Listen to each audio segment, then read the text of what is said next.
Yesterday, I picked the first ripe tomato from the polytunnel on the 16th of May, which I think is quite an achievement. This tomato came from the variety called Bloody Butcher, which produces ripe fruit much earlier than any other variety I've tried. But the first harvest this year is a week earlier than the plants of the same variety that I grew last year, and the warm and sunny weather that we've had has really helped. We sowed the seeds of this variety of tomato on the 10th of February this year, so that is only 95 days from sowing to the first harvest of a tomato.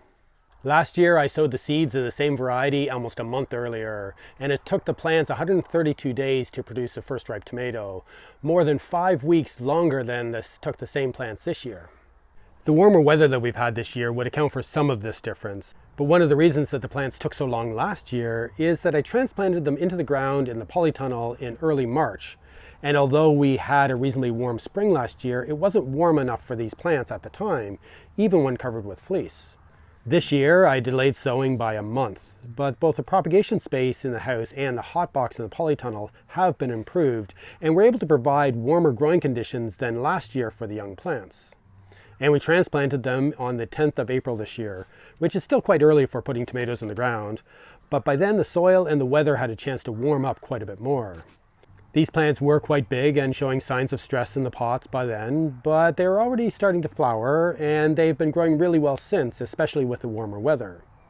So growing an early variety with appropriate timing for sowing, better infrastructure for creating warmer conditions for faster growth, and good weather all helped.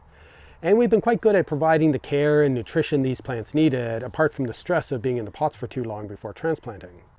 Being able to eat a freshly harvested tomato in the middle of May is a definite success, but I think being able to cut more than 5 weeks off the time between sowing and harvesting is actually a bigger achievement. Another few tomatoes are ripening on these plants of this Bloody Butcher variety and should be ready to harvest within a few days, especially with the warm weather continuing. Most of the other tomato plants in this polytunnel were sown up to a month after this really early variety was, so I think it will be at least another month before we get to harvest in abundance.